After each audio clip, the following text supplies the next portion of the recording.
شلام لخ مريم مليخ طيبوثة نارا عماخ مريخات المشي وموريخ بيرت خرسيغي شو ناط مريم يلدت آلها صلح لا بين حطاهي هاشا وشعب الموتين آمين.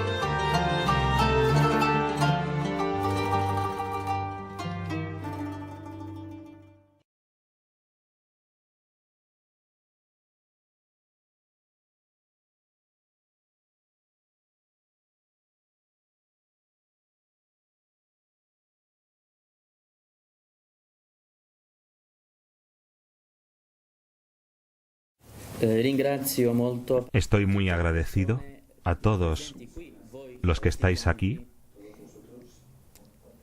porque habéis renunciado a otras cosas para escuchar cosas que quizá hoy en día para algunos son absurdas. Sabéis que el mundo de hoy es un mundo que se está distanciando mucho de la fe. Pero yo creo que el problema más grande es que la sociedad moderna no ha entendido todavía que la fe es el tesoro más grande de la humanidad. No hay ninguna persona, no existe nadie que no tenga un valor en el que creer. Cuanto más trascendentes son estos valores, son más queridos, y nosotros, nuestro valor, diría yo, nuestro tesoro, más querido, es de verdad más grande que cualquier otro valor, Jesús. Quisiera explicar antes de hablar que lo que os contaré no son cuentos, ni mucho menos ideologías, sino datos concretos y reales. Y os dejo a vosotros sacar las conclusiones de lo que os voy a decir.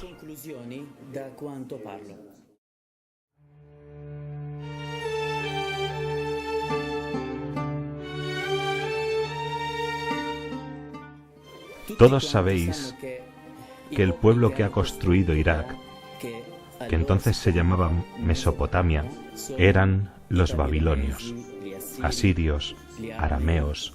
No había árabes en Mesopotamia. Este país fue evangelizado por Santo Tomás, apóstol, y sus discípulos. Desde el siglo I, rápidamente la fe se extendió y miles de millones de personas de este pueblo, babilonios, asirios, arameos, acogieron el Evangelio. El cristianismo se convirtió entonces en la religión más grande. El Islam llegó a Irak en la segunda mitad del siglo VI, con una batalla entre musulmanes árabes venidos de la península arábiga, entrando en Irak y combatiendo contra los que dominaban Irak en aquel momento, que eran los persas. Vencieron la guerra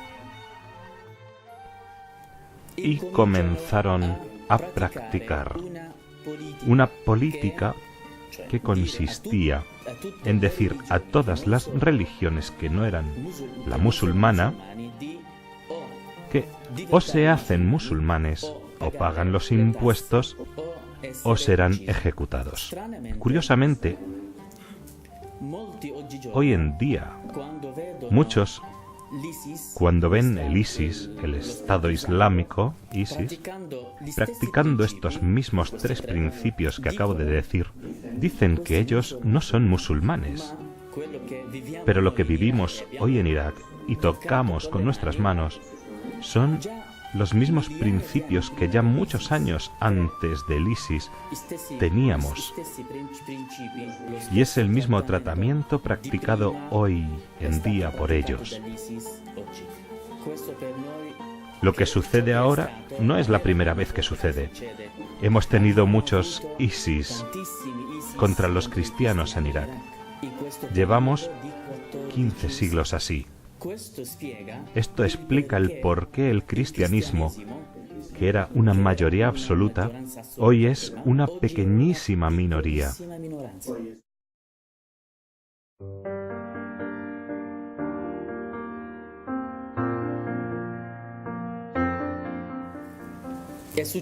Sucedió en agosto del año pasado, que yo estaba en el seminario de Ancagua y escuchamos noticias de los avances del ISIS en Siria e Irak, cómo tomaban ciudad tras ciudad y después cómo llegaron a Mosul. Después llegaron las amenazas del ejército del ISIS contra los cristianos que viven en la llanura de Nínive. La llanura de Nínive es una zona de pueblos y ciudades cristianas. Sin embargo, el ejército iraquí que está allí aseguraba su protección y decían que no les sucedería nada malo.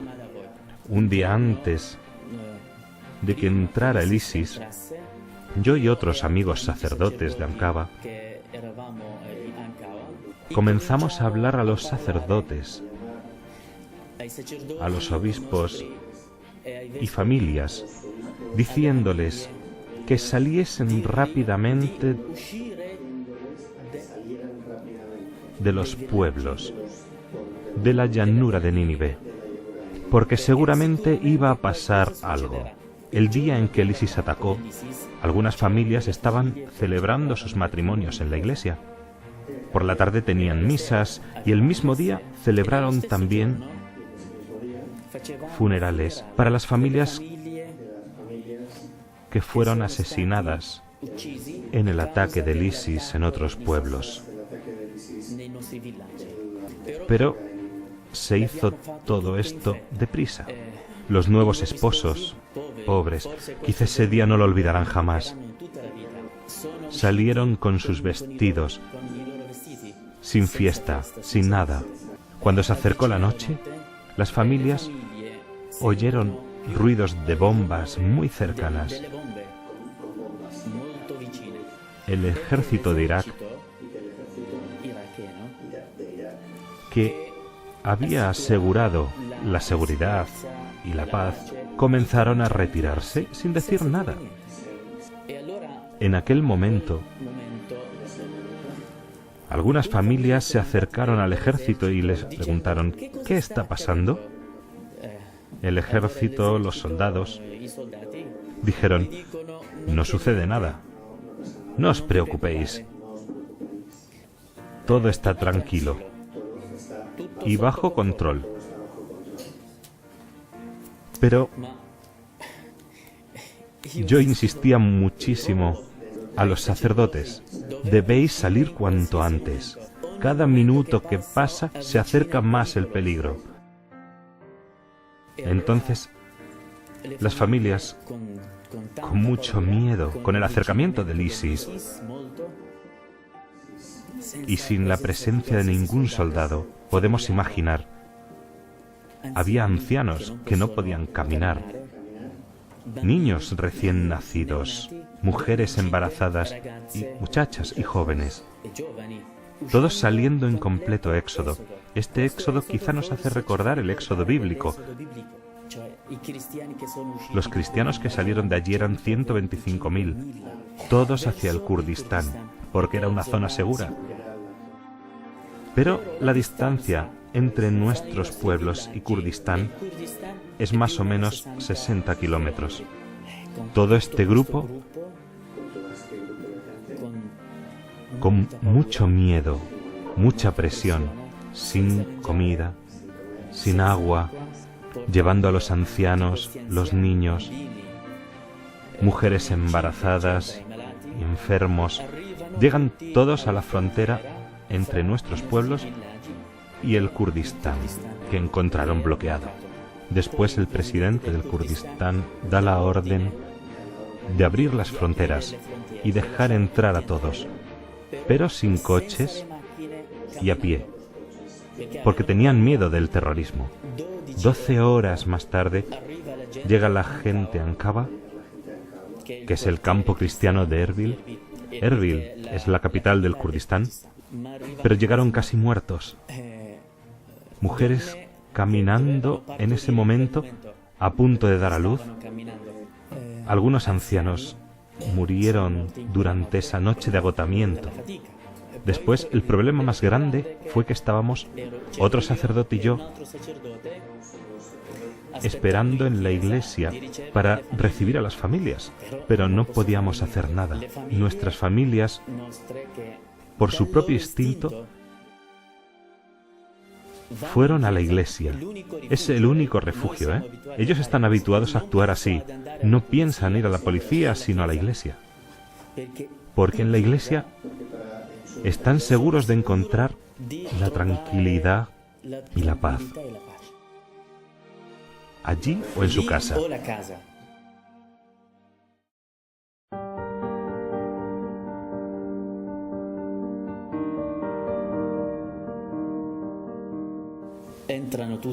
Entraron estos miles de personas a la iglesia, pero ¿qué podíamos hacer? No tenía ni una botella de agua para darles, ni una barra de pan. No sabía dónde llevar esas mujeres. ¿Al hospital? Yo no sabía nada. Me quedé prácticamente paralizado. Durmieron por tierra o dentro de la iglesia, o en los bancos, o por el suelo. Las iglesias estaban llenísimas y algunos que no encontraron un espacio durmieron fuera, sobre la hierba. Pero los problemas comenzaron cuando se levantaron por la mañana. Todos estaban bajo shock por el trauma vivido. No podían creer todavía que era algo real y no un sueño. Todo lo que tenían lo perdieron. No solo dinero, documentos, vestidos, porque salieron con lo puesto, sino que perdieron, y de esto nos damos cuenta ahora, perdimos toda nuestra historia, todo el pasado, como España, Europa, América, que en un tiempo estaban llenos de cristianos, de católicos. Nosotros también lo éramos. Habíamos recibido a los musulmanes, pero hoy nos han echado. No quieren ni siquiera que permanezcamos en nuestras casas. Por eso digo que nuestro Dios no es su Dios. Los enfermos empezaron a acudir a los sacerdotes pidiendo ayuda. Debíamos darles de comer. En aquel momento recordé la frase de Jesús cuando había 5.000 hombres. Los apóstoles van donde Jesús para decirle si le mandan a buscar algo de comer. Pero Jesús les dice, dadles vosotros de comer. ¿Y de dónde? Era la misma situación. No teníamos nada. De nada. ¿Cómo se puede satisfacer el hambre de toda esta gente? Entre los huidos, no olvidemos que había religiosos, sacerdotes, también obispos. Yo estaba en el seminario y el patriarca Caldeo, que es como la cabeza suprema del seminario, dijo que abriésemos las puertas del seminario para recibir a todos los religiosos y religiosas, los sacerdotes y obispos, en las habitaciones del seminario. Llegaron también ellos allí donde nosotros. Durmieron solo esta noche y al día siguiente empezamos a pensar, ¿qué podemos hacer? ¿Cómo podemos ayudar a esta gente? A partir de este momento, gracias a la Iglesia en Occidente, a muchas personas todavía con fe como vosotros de España, Italia, Francia, Alemania, América, Australia, de todo el mundo, que se despertaron diciendo, estos son nuestros hermanos, no les podemos abandonar, y comenzaron a ayudarnos las organizaciones católicas como ayuda a la Iglesia necesitada, y otras organizaciones cristianas no católicas que hasta hoy mismo no han querido dejarnos solos.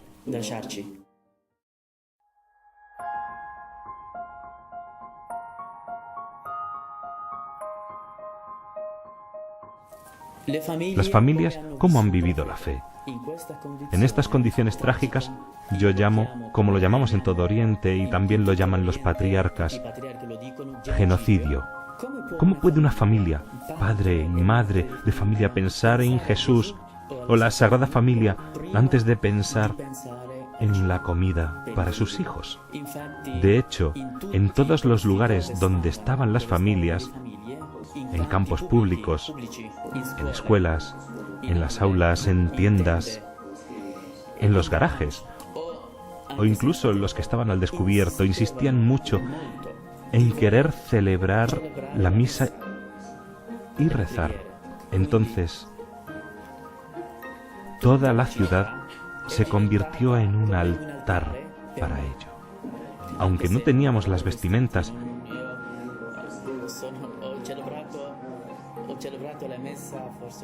he celebrado la misa solo con la estola, sin cálices, sin nada, en total pobreza.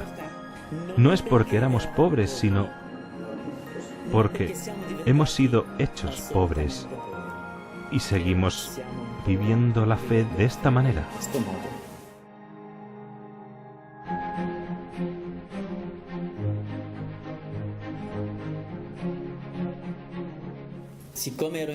Como yo estaba en el seminario, tenía otras dificultades.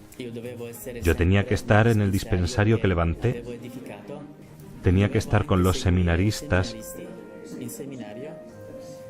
y enseñar filosofía en la facultad. Muchas veces, a la 1, a las 2, a las 3, las familias nos llamaban. Tenían alguna necesidad y no sabían dónde ir. La única referencia que tenían era o un sacerdote o una religiosa. Para mí, quizá ha sido, y todavía son, días en que he podido ver que tengo vocación. He entendido qué quiere decir ser una persona disponible y he probado ser como Jesús, no como los apóstoles, y hacer todo lo posible para dar de comer a la gente, intentando dar medicinas a los enfermos. Todo lo que fue creado para ayudar a la gente fue como una vocación a las obras de caridad. Cada uno, de una manera extraordinaria, se ha encontrado en un lugar donde ha descubierto su vocación y cómo puede ayudar a la gente. A mí me gusta la medicina, no para tomarla, pero tengo curiosidad por la medicina. Como ciencia me gusta mucho. ¿Cómo descubrí mi vocación de servicio en la medicina en el dispensario? Fue en el segundo día después de la huida. Era un poco antes de esta hora. Yo estaba en la plaza de la iglesia junto a esta gente. Una mujer vino a mí con un niño pequeño diciendo: «Padre, tengo este niño enfermo». Era exactamente como llevaban a los enfermos a Jesús. Yo decía: ¿qué puedo hacer yo? Jesús era Dios, yo no. Pero Jesús era también hombre, ¿no? Era como yo. Este niño sufría fiebre alta, diarrea, vomitaba. Yo entendía que todo esto era por haber andado 12 horas bajo el sol, bajo un sol que quemaba, más de 52 grados, con todo el miedo y condiciones miserables. Dije antes de responder, llegó una señora detrás de mí y me dijo: «Padre, soy médico, ¿puedo intentar ver al niño?». Ella era médico y una de las que habían huido también. Fui a buscar una silla, La encontré, pero no había un lugar donde meter la silla en la iglesia. Estaba llenísima de gente. La puse fuera, en la calle. Con un móvil encendí una luz y la doctora examinó al niño. En un papel cualquiera escribió la medicina. Entonces habíamos resuelto la mitad del problema. Pero la otra mitad, ¿cómo? Peor todavía. Enseguida llegó otra mujer con otro niño. Y así se hizo una cola de enfermos. Llegó otro médico y comenzó a examinar y a escribir las recetas. Pero, ¿qué hago con las recetas?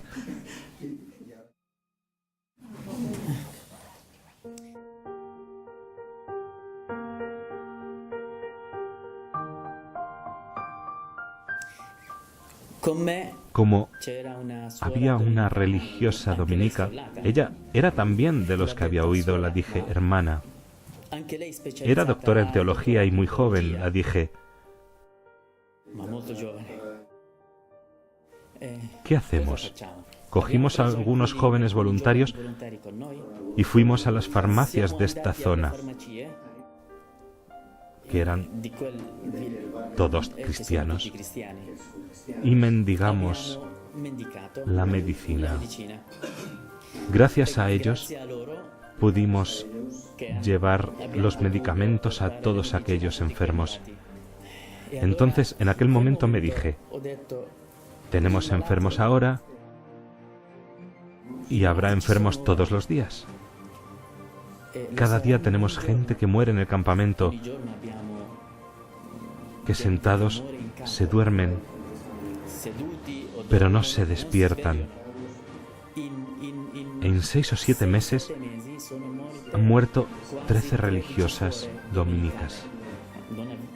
Algunas eran de edad avanzada, pero estaban bien. Sin embargo, se durmieron y no se levantaron. Dije a la hermana, tenemos que encontrar una solución. Debemos ingeniar cómo ser astutos. El día después levantamos una tienda muy pobre y no muy grande.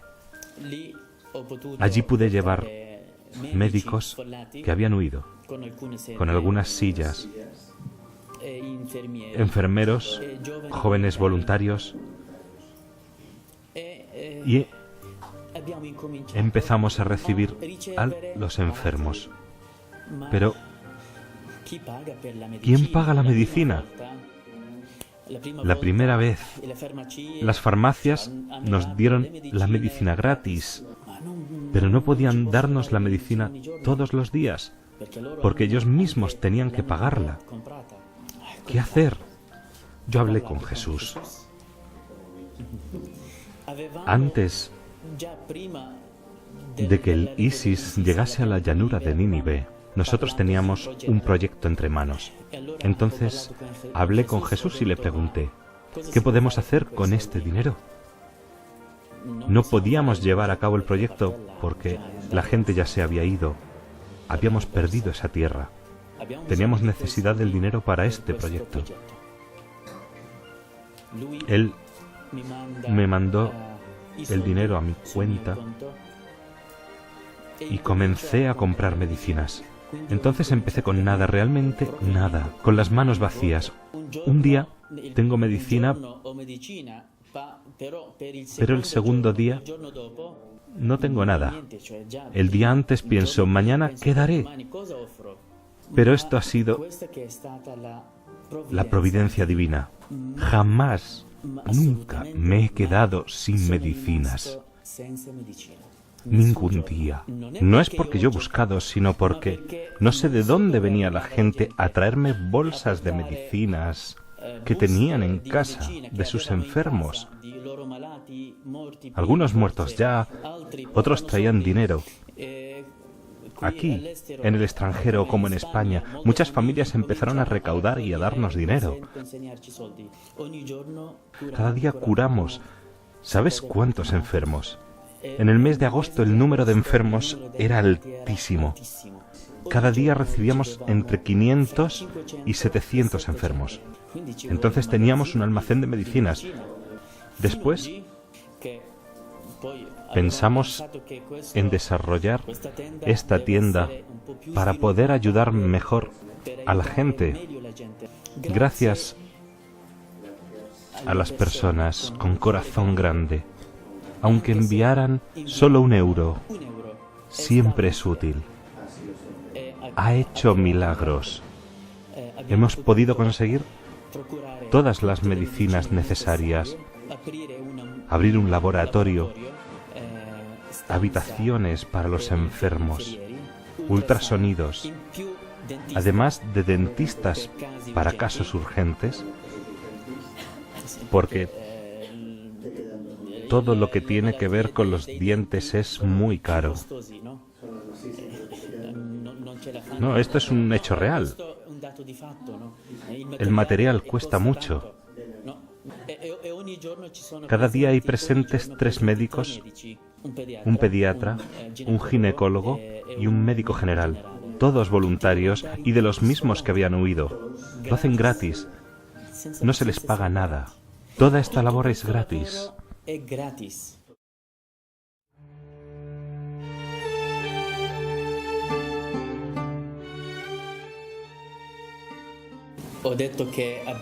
He dicho que tenemos centros para los que han huido, para nuestras familias, para todas las familias. Tenemos un centro donde recogemos alimentos y bebidas y que distribuimos a las familias y que las organizamos como ayuda a la iglesia necesitada, nos traen y lo distribuimos.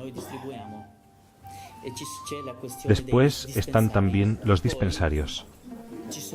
Hay familias quizá olvidadas, familias que no han tenido lugar en el campamento, en tiendas o contenedores que ayuda a la iglesia necesitada han preparado. Entonces no pueden quedarse en la calle.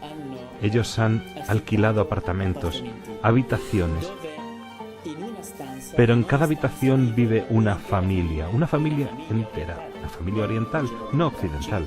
Con 5, 6, 10 en una casa podéis encontrar 50 personas.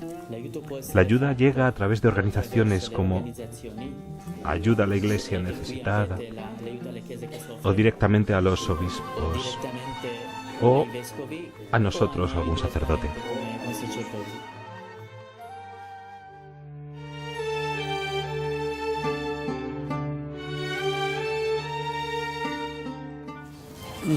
Una de las mayores dificultades que he tenido es que entre los enfermos había muchos musulmanes, aquellos que nos habían perseguido, nos habían amenazado antes que el ISIS, nos habían insultado, eran los que habían tomado nuestras casas, llegaron al dispensario y los médicos y los trabajadores se retiraban, no querían atenderlos. Sabes que esto es algo casi natural que sale de dentro del hombre. Este me ha matado y ahora viene a mí para que le cure. Me dijeron, padre, no podemos atenderlos, pero esta gente tiene corazones grandes. Hablé con ellos y también con la hermana, no para convencerlos, sino para recordarles que los apóstoles y Jesús tuvieron la misma suerte que nosotros y perdonaron a los que les habían perseguido. Y comenzamos a recibirlos y atenderlos. Después abrimos otro dispensario en un lugar con mayor número de musulmanes. Allí hasta el 70% de los pacientes son musulmanes. Pero una cosa, perdonamos, amamos, pero debe aplicarse la justicia para parar el mal. El mal no debe avanzar. España es cristiana, Italia, Polonia, América, y nosotros desde allí, en estas condiciones miserables, estamos muy preocupados por vuestros países.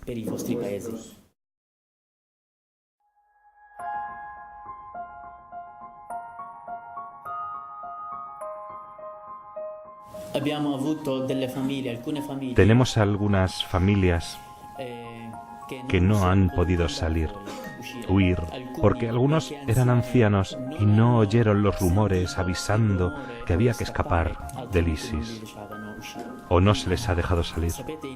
Sabéis que en Irak hay un mosaico de religiones, sobre todo en la llanura de Nínive. La mayoría en la llanura de Nínive son cristianos. Después están los yazidíes.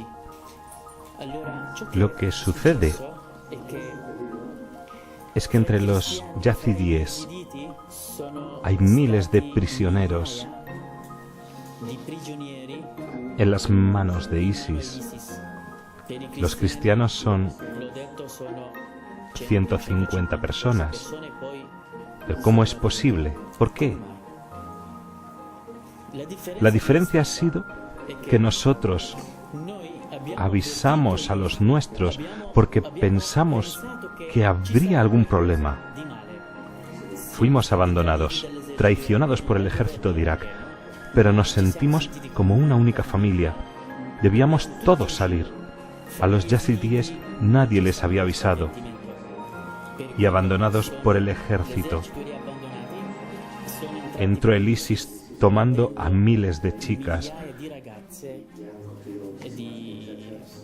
y de mujeres que ahora son esclavas. Aquí donde vivís es muy diferente. Gracias a Dios, aquí nadie va detrás de vosotros con una espada. Nadie pone obstáculos a vuestra libertad en la fe. Donde estamos nosotros, como en ningún otro país musulmán, hay una libertad religiosa. Hago esta comparación porque me gustan mucho estos conceptos. La libertad religiosa no es la libertad de culto. Libertad religiosa quiere decir la absoluta libertad de profesar la propia fe o de cambiarla sin ninguna amenaza exterior, ningún peligro. Libertad de culto quiere decir que yo puedo celebrar la misa solo dentro de la iglesia. Yo soy cristiano para mis cristianos. No es que un musulmán puede pasar al catolicismo. Sería asesinado. Segundo, cada persona, según las leyes islámicas, la ley que es de todo el país, en la Constitución árabe, si una pareja tiene hijos y uno de los dos se convierte al Islam, entonces todos los hijos automáticamente se hacen musulmanes. Da igual si es la madre o el padre. Cuando los hijos crecen, está escrito en su carnet de identidad que es musulmán y no puede escoger su propia religión, no puede quedarse con el padre. Esta es la diferencia entre Oriente y cómo se puede vivir la fe aquí y en qué ambiente se vive.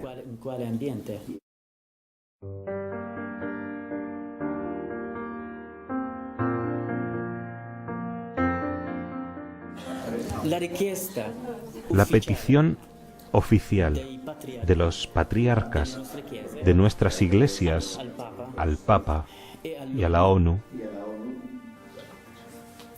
es, en primer lugar, liberar la llanura de Nínive del ISIS. En segundo lugar, asegurar que nuestra gente cristiana puedan volver a sus casas en paz. Y en tercer lugar, es una condición nuestra que hemos impuesto no entraremos bajo ninguna protección árabe ni musulmana, porque no tenemos confianza en nuestro gobierno ni en nuestro ejército, porque ya nos han traicionado. Desgraciadamente he estado en Washington buscando y discutiendo con las autoridades políticas muy altas sobre nuestro futuro.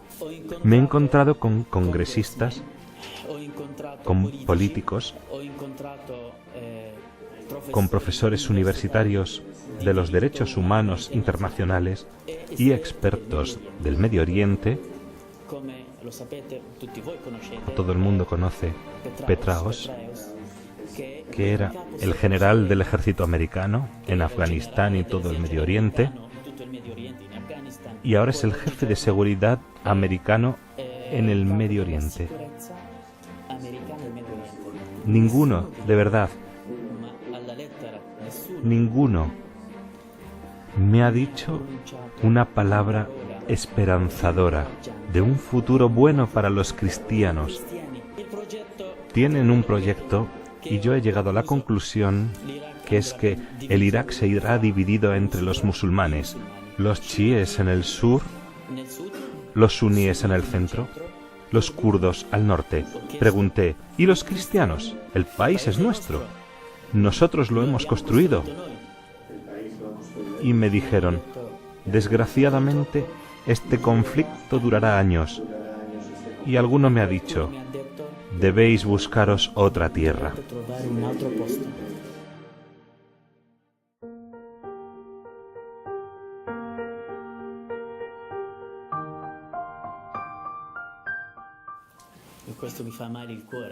Esto de verdad me duele mucho. Los musulmanes nos matan allí y ellos huyen a Europa pidiendo refugio político. Todos los que vienen acogidos a Europa son sirios.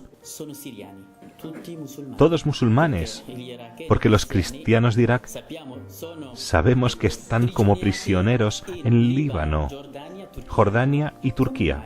¿Cómo es posible que estos musulmanes sirios en estos últimos meses salgan para Europa? Todos sabemos que la guerra ha empezado ya su 5.º año. ¿Por qué no han salido antes? Surge otra pregunta. Siria, Irak, son vecinos. ¿Europa está lejos? Entre Siria y Europa está el mar Mediterráneo y Turquía. Estos llegan a Europa cruzando Turquía. Pero, ¿habéis oído a alguien decir una palabra en televisión sobre el papel que tiene Turquía en el problema que hay de refugiados? Esto de verdad me duele mucho. Ver que nosotros, que estamos muriendo allí, somos como prisioneros. La ONU ha cerrado las puertas, no nos reciben más aquí ni en ningún otro lugar. En cambio ellos sí, vienen y son acogidos. Muchos cristianos han venido antes, huían de Irak por la guerra, pero jamás ninguna autoridad, ni siquiera la Iglesia, ha abierto las parroquias o ha dicho, abramos las parroquias para recibir a las familias cristianas católicas, y ahora recibís familias que no son cristianas.